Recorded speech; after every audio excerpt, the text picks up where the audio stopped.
అందరికీ నమస్తే. చిత్రమైన కిడ్నాప్ వచ్చిందిలా. చిత్రమైన అంటే చిత్రమైన కిడ్నాప్ ఇది. ఎక్కువసేపు ఏం చెప్పాలి, జరసేపు చెప్పే ప్రయత్నం చేస్తే ఈయన ప్రయత్నం చేయరు. అయితే మాజీ భర్తను కిడ్నాప్ చేయించిన భార్య, మాజీ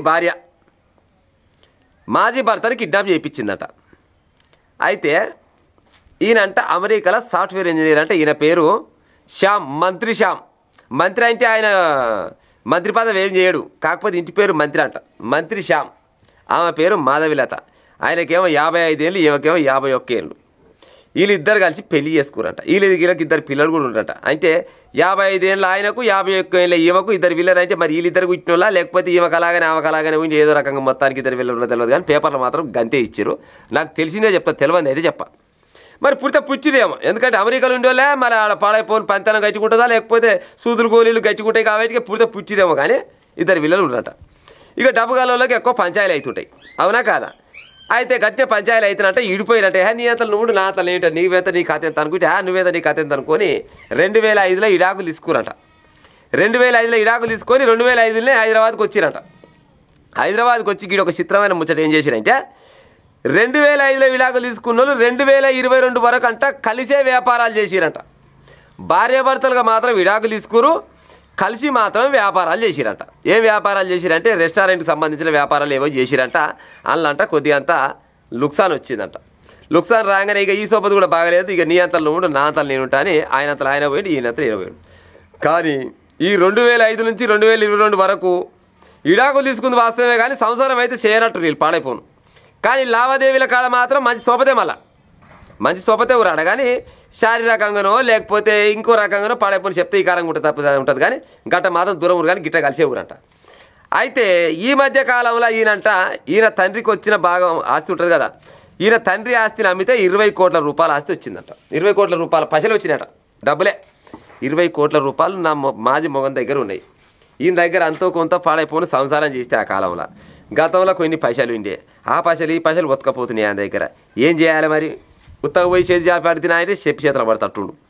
అట్ట అడగలేరు కదా, ఎట్ట పడవుతారు? పంచాయలు పెట్టుకొని వెళ్ళిపోయి ఇడాకులు తీసుకుని మళ్ళీ అనుకొని ఇట్ట కాదు అట్ట కాదు ఈయన పని చేయాలి ఎట్ట అనుకొని ఒకరిని సోపతి చేసిందట. ఒకరిని సోపతి చేసి ఆయనకు 32 ఏళ్ళ పొరగాడంట. ఆయన పేరు సాయ ఏదో ఉన్నది. ఇక వాళ్ళ పేరు 10 మంది పేరు చాలా ఉన్నాయి వాళ్ళకి. కానీ వాళ్ళ వీడియోలు కూడా వస్తాయి, వాళ్ళు దొరికిన పోలీసు వాళ్ళు పట్టుకురాలని వాళ్ళ వీడియోలు కూడా అవపడతాయి, మీకు చూడరు. కానీ అన్న ఒకసారి వీడియో అయితే పెట్టే ముచ్చట చెప్తే కానీ.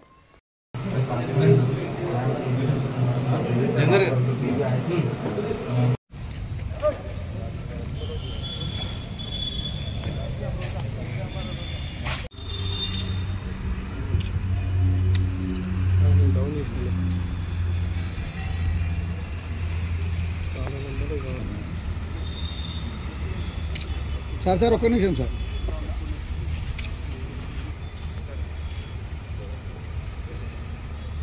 సీరియస్గా ఉన్నారు సార్ చాలా.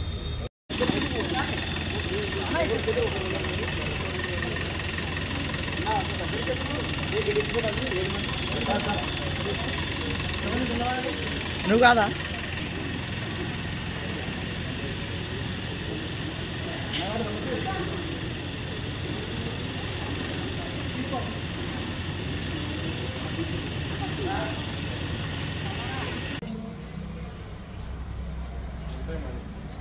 సింగల్కి రాలే అన్న,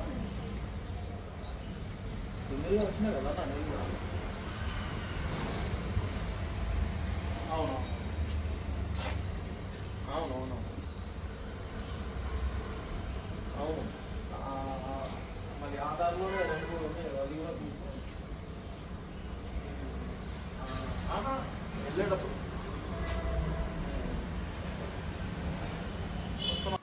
చూసిరు కదా గాయ దొంగలీలు. అయితే ఒకరిని పట్టుకొని నా మొగని కిడ్నాప్ చేయాలి, మీ కష్టమే ఉంచుకోను, మీకు 1.5 కోటి రూపాయలు చేతిలో పెడతా అని చెప్పిందట. పశాష ఓడుకుంటాడు. సరే అని చెప్పారంటే ఏడ ఉంటాడు ఏం కాదంటే పలానా కాంటాడు అనుకురంట. చిన్నగా పోయిరంట. ఆయన ఆయాబాయాలు మొత్తం చూసి ఇటు చుట్టూ మొత్తం గస్తేసుకురంట. ఎట్టెట్ అరెస్ట్ చేయాలి, ఎట్టెట్ కిడ్నాప్ చేయాలి ఏం కథ అనుకొని మొత్తం కలిసి ప్లాన్ చేసిరు. ప్లాన్ చేసిరా, ఒకడు పోయి ఇద్దరు పోయి ముగ్గురు పోయి 4, మొత్తం 10 మంది జమ అయ్యారు. చిన్నగా కిడ్నాప్ చేసి ఏడికి విజయవాడ కాడికి కొనబోయారంట. విజయవాడ కొనబోయి ఇక గాడపోయి పైసలు డిమాండ్ చేస్తున్నారట. పోలీసు వాళ్ళకి తెలిసింది ఈ ముచ్చట. పోలీసు వాళ్ళు ఊరుకుంటారా? 2 రోజులలో పట్టుకొచ్చిరు, ఎక్కువ దూరం ఏం లేదు, 2 రోజులలో పట్టుకొచ్చి ముందలేసిరట. ఇలాగ చూసిన వీడియోలు ఆలే. నీ మాజీ భర్తను కిడ్నాప్ చేస్తే ఆల్రెడీ నీకు ఆయనకు తెగదెంపులు తీసుకొని పోతే, ఒకవేళ మాజీ భర్త పైసలు కావాలంటే ఓ కోర్టులో కేసు వేస్తే దానికి ఏమైనా రూల్స్ ఉంటే, దానికి ఏమైనా చట్టాలు ఉంటే ఆ ప్రకారంగా ఏమన్నా వస్తే ఆస్తులు వస్తాయేమో. కానీ కిడ్నాప్ చేపిస్తే ఎట్టొస్తాయి అనుకున్నావమ్మా మాధవిలత? 51 సంవత్సరాలు నీకు, 55 సంవత్సరాలు ఆయనకు. మరి మీరు ఏమెక్కడికి గుడిరో ఏమెక్కడికి ఇడిపోయారో నాకైతే తెలియదు. కానీ మీరు కలిసిరు, ఇడిపోయినాక 2005 నుంచి 2022 దాకా మళ్ళీ కలిసే వ్యాపారాలు చేసిరు. మరి మీ ఓపిక పాడైపోని బట్టిన ఓపిక పట్టిరు, మంచిగా గట్టిన ఓపిక పట్టిరా, లేకపోతే అప్పుడప్పుడు పాడైపోని కలిసి ఉన్నారా? మరి ఉంటే ఉన్నారేమో పాడైపోని, ఏముంది ఇక అలా అంతా డబ్బుగాలలో కొంతమందికి, అందరు కాదు కానీ కొంతమందికి అసలు పని, అది వచ్చిన పని అది. కానీ మొత్తాన్ని మాత్రం పోలీసులు మాత్రం ఏక నెంబర్ పని చేసిరు. 2 రోజులు పట్టుకొచ్చి మొత్తం ముందర పెట్టిరు. ఏమేమి అడుగుతారు అంటే అలాంట ₹1.5 ఏమో డీల్ ఫిక్స్ చేసుకురు. మరి ఆయన ఎన్ని పాయలు అడిగిరంటే నాకు అనుకున్న పాయలు ఇస్తే నేను ఇచ్చిపెడతాం, లేకపోతే లేదంటే గిట్ట పాడైతుంది వస్తున్నాయి నాన్న. పోలీసు వాళ్ళు తలుచుకుంటే ఏ కేసు అయినా ఆగుతుండి వచ్చినా అందుకోసం అందరు తీసుకొచ్చి లోపలేసారు. గిసోటి ఉపాయాలు చేసుకునే ఆలోచన చేసుకోకూడదు జర అమ్మగాని వాళ్ళని ఉంటే.